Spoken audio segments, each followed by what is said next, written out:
Welcome to RM biology. তোমাদের উচ্চ মাধ্যমিকের যে প্রথম সেমিস্টার, অর্থাৎ তোমরা যে থার্ড সেমিস্টার পরীক্ষা দিয়েছো, ওটা উচ্চ মাধ্যমিক কোর্সের প্রথম সেমিস্টার হিসাবে গণ্য করা হচ্ছে।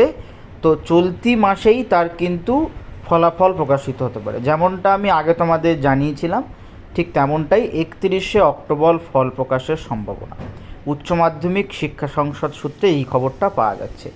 ওই 31শে অক্টোবরই শতাংশের নিরিখে প্রাথমিকভাবে প্রথম 10 জনের মেধা তালিকা প্রকাশ করবে সংসদ।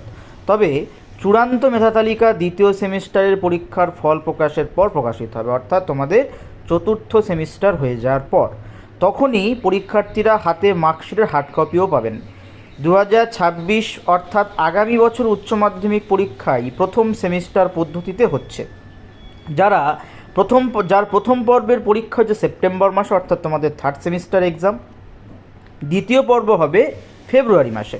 প্রথম সেমিস্টারের ফল চলতি মাসেই বেরোচ্ছে।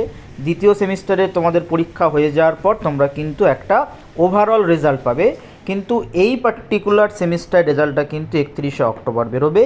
এবং এই সেমিস্টারের ভিত্তিতে যে সমস্ত স্টুডেন্টরা 1 থেকে 10-এর মধ্যে শতাংশের নিরিখে থাকবে, তাদের কিন্তু একটা মেধা তালিকা প্রকাশ করা হবে।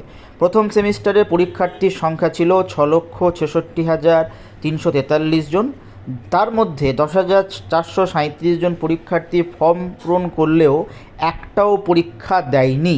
তবে নতুন নিয়মে এদের বছর নষ্ট হচ্ছে না। দ্বিতীয় সেমিস্টারের সঙ্গে এই পরীক্ষার্থীরা প্রথম সেমিস্টার পরীক্ষা সাপ্লিমেন্টারি হিসাবে পরীক্ষা দিতে পারবে। মানে থার্ড সেমিস্টারের পরীক্ষার রেজাল্ট তোমাদের বেরোচ্ছে 31শে অক্টোবর, এবং কিন্তু 10 জনের একটা মেধা তালিকা প্রকাশিত হবে। তো আজকের এই পর্যন্ত। চতুর্থ সেমিস্টারের জন্য ক্লাস খুব তাড়াতাড়ি শুরু হচ্ছে আমাদের চ্যানেলে, তাই অবশ্যই চ্যানেলটি সাবস্ক্রাইব করে নাও এবং বেল বাটনটি বাজিয়ে দিও।